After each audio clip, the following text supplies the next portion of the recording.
नमस्कार, स्वागत है आपका न्यूज 18 पंजाब हरियाणा हिमाचल में। मैं हूं आपके साथ कुसुम रावत। बुलेटिन का आगाज जींद से आ रही बड़ी खबर के साथ करेंगे। जींद में विधायक को गांव में बुलाने पर फायरिंग का मामला सामने आया, जहां पर दो पक्षों के बीच में जमकर झड़प हुई है। 7 लोग घायल हो गए इस झड़प में। इसके साथ ही पिल्लू खेड़ा और सिवाहा गांव में आपस में लोग भिड़ गए हैं। 27 तारीख को सिवाहा गांव में गए थे अमरजीत ढांडा। किसान आंदोलन के चलते बहिष्कार किया गया है बीजेपी और जेजेपी नेताओं का, और ऐसे में यहां से फायरिंग की खबर सामने आई है। पिल्लू खेड़ा और सिवाहा गांव के लोग विधायक को गांव में बुलाने पर ही आपस में भिड़ गए।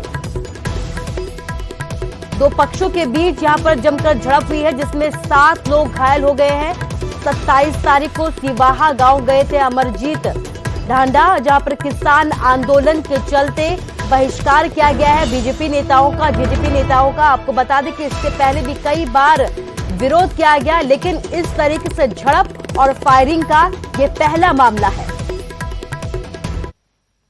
जी भाई है मेरा बड़ा अशोक पुत्र इंदर, वो बिल्लू खेड़ा मंडी से आने लग रहे थे, और वह गांव के हैं। एक है सुनील सुनोप चंदर और एक उधर काला ठेकेदार है, दारू बेचा अगर गांव का हो, और एक है जी उसका धर्मवीर का लड़का है सचिन, और एक देवीलाल पुत्र इंदर।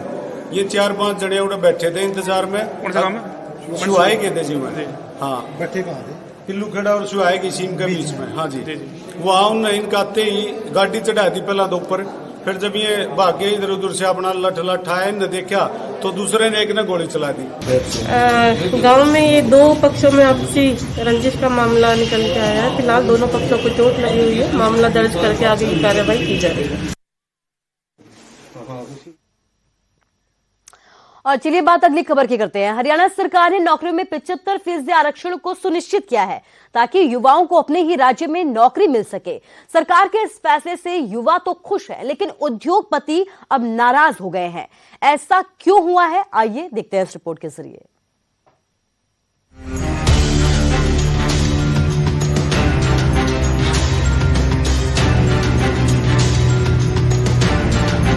हरियाणा के युवाओं को मनोहर सरकार ने बड़ी सौगात दी है। प्राइवेट सेक्टर में अब हरियाणा के युवाओं को 75% आरक्षण मिलेगा।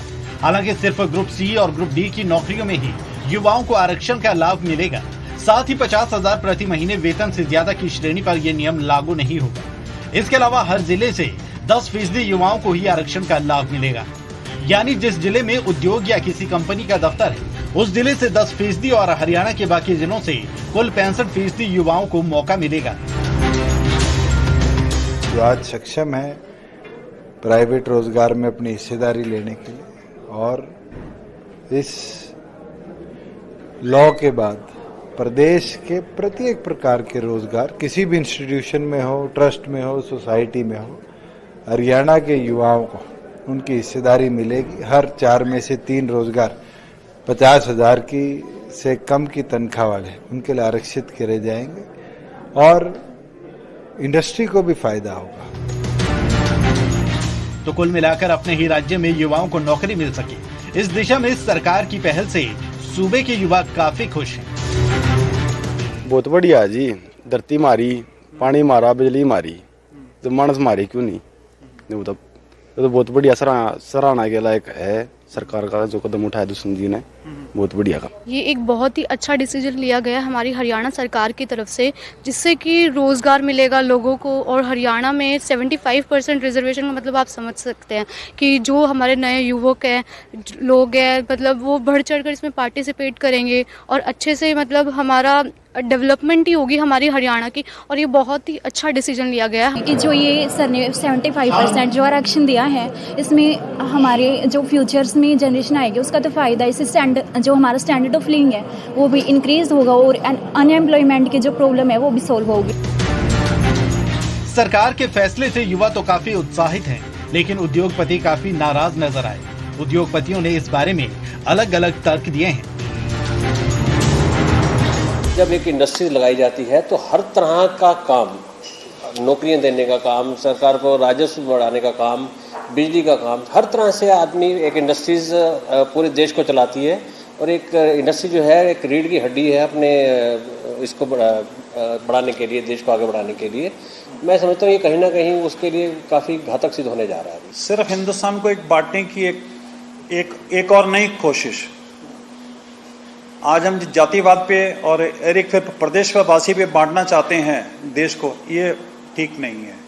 पहले इसी तरह की सियासत महाराष्ट्र में शुरू हुई और दूसरे प्रदेशों में शुरू हुई, ये बिल्कुल बंद होना चाहिए। इसमें हम इसके बिल्कुल सख्त खिलाफ है। लेकिन उससे पहले हरियाणा गवर्नमेंट को हर एक फील्ड में कैंडिडेट्स तो ट्रेंड करने चाहिए। हमारे फील्ड के कैंडिडेट यहाँ मिलते नहीं हैं हरियाणा में, तो कहाँ से लाएंगे? या दो ऑप्शन है, या तो बाहर से लेके आए, उसके लिए जो प्रोसीजर ये बता रहे हैं वो लंबा, उससे होगा नहीं। दूसरा हिस्सा हम अपनी वर्कशॉप किसी दूसरी जगह पे शिफ्ट करें। ऐसे में बड़ा सवाल यह है कि अगर उद्योगपतियों ने हरियाणा से अपनी इंडस्ट्रीज शिफ्ट कर दी तो क्या होगा। एक सवाल ये भी है कि पड़ोसी राज्यों के उन बेरोजगारों का क्या होगा जो रोजगार की उम्मीद लिए हरियाणा आते हैं। Bureau report, news 18 Haryana. तो हरियाणा में इस फैसले के बाद अब पंजाब में भी निजी कंपनियों में 75% का कोटा देने की वकालत की जा रही है। हालांकि सीआईआई ने हरियाणा सरकार से ये अपील की है कि वो अपने इस फैसले पर दोबारा विचार जरूर करे।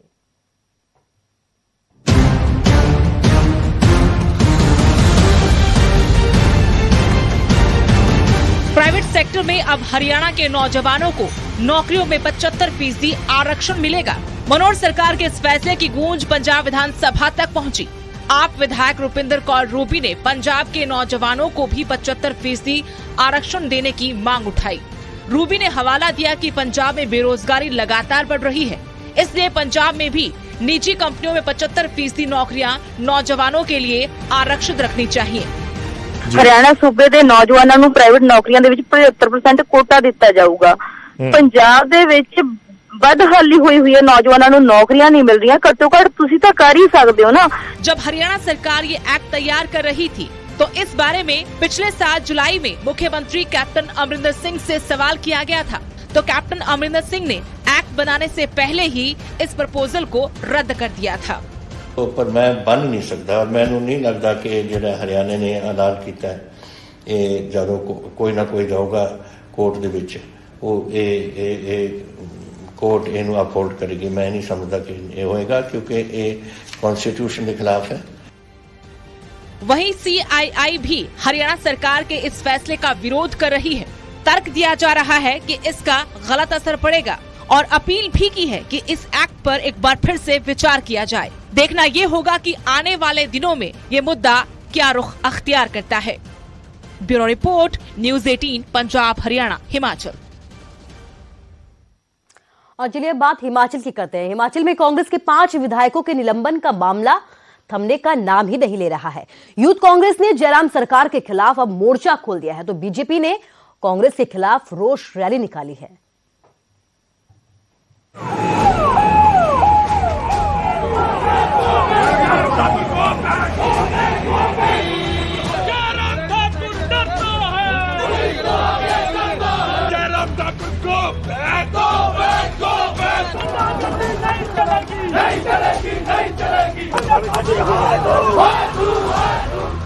हिमाचल विधानसभा के बजट सत्र के पहले ही दिन हुए हंगामे के बाद बीजेपी और कांग्रेस आमने सामने। यूथ कांग्रेस सरकार का जगह जगह विरोध कर रही है, तो बीजेपी रोष रैली निकाल रही है। यूथ कांग्रेस के कार्यकर्ताओं ने सूबे भर में प्रदर्शन किए और कांग्रेस विधायकों के खिलाफ दर्ज एफआईआर रद्द करने की मांग की। ऊना के भरवाई में सीएम जयराम ठाकुर को काले झंडे दिखाए गए, तो गो बैक के नारे लगाए गए।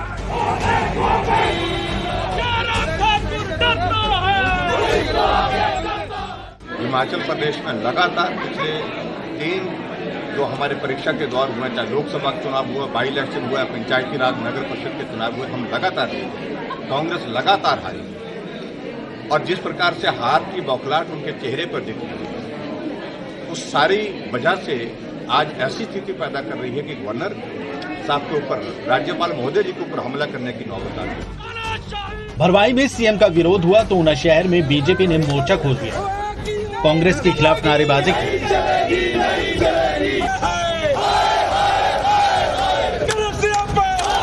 नेता विपक्ष मुकेश अग्निहोत्री और विधायक सतपाल रायजादा के पुतले फूंके गए और 5 विधायकों की सदस्यता रद्द करने की मांग की गई। कांग्रेस के नेताओं ने पहली बार इन 5 विधायकों ने विधानसभा के बाहर गवर्नर महोदय के साथ गुंडागर्दी की है, इसलिए हमने राष्ट्रपति महोदय को ज्ञापन भेजा है कि वो इन 5 विधायकों की सदस्यता को रद्द करें और ऐसे जो उदंडी लोग हैं जो विधानसभा का माहौल खराब करना चाहते हैं उनको विधानसभा के अंदर जाने से रोका जाए। काबिले गौर है कि सत्र के पहले दिन सदन के बाहर गवर्नर की गाड़ी को रोका गया। आरोप कांग्रेस पर लगा, जिसके बाद नेता विपक्ष मुकेश अग्निहोत्री समेत कांग्रेस के 5 विधायकों को पूरे सत्र के लिए निलंबित कर उनके खिलाफ FIR दर्ज कर ली गई, जिसके बाद से ये मुद्दा गरमाया हुआ है। ऊना से अमित शर्मा और कुल्लू से तुलसी भारती, न्यूज़ 18 हिमाचल।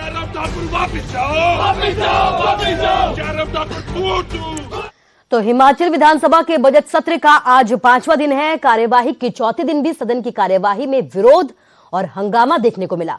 कांग्रेस विधायक जगत सिंह नेगी समेत कई अन्य विधायकों ने प्रश्नकाल चलाने का विरोध किया।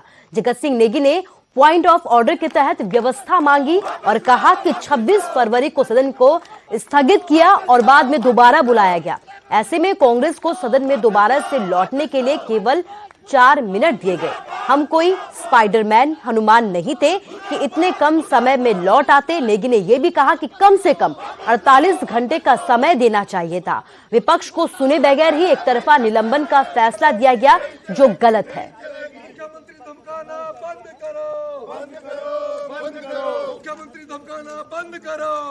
और ज्यादा जानकारी के लिए हमारे संवाददाता रणवीर शिमला से हमारे साथ लाइव जुड़ गए हैं। रणवीर, आप तमाम जानकारी वहां से दे रहे हैं, नजर बनाए हुए हैं हंगामे पर। आपसे ये जानना चाहूंगी कि यहाँ पर आम लोगों की बातचीत नहीं है, विकास की बातचीत नहीं है, सत्र में हंगामा हो रहा है, लड़ाई हो रही है, माननीय मर्यादाएं भूल रहे हैं। लेकिन सवाल यह है कि यह गतिरोध आखिर कब तक चलता रहेगा? जी हाँ, देखिए, इसका हल जो है तलाशा जा रहा है। पिछले कल दोपहर को जो संसदीय कार्य मंत्री है उनकी एक बैठक हुई है। जो विपक्षी जो विधायक है सुखविंदर सिंह सुक्खू, जगत सिंह नेगी और जो माकपा विधायक है राकेश सिंघा, उनके साथ बैठक हुई है। तो गतिरोध दूर करने की जो है कोशिशें की जा रही है। हो सकता है कि मुख्यमंत्री के साथ स्पीकर की बैठक हो, संसदीय कार्य मंत्री भी उसके साथ हो, और बीच का रास्ता तलाशा जा रहा है। शायद निलंबन एक रद्द होना जो है एक गतिरोध दूर करने की तरफ एक बड़ा प्रयास होगा। लेकिन इस बीच हंगामा जो है वो आज भी जारी रहेगा।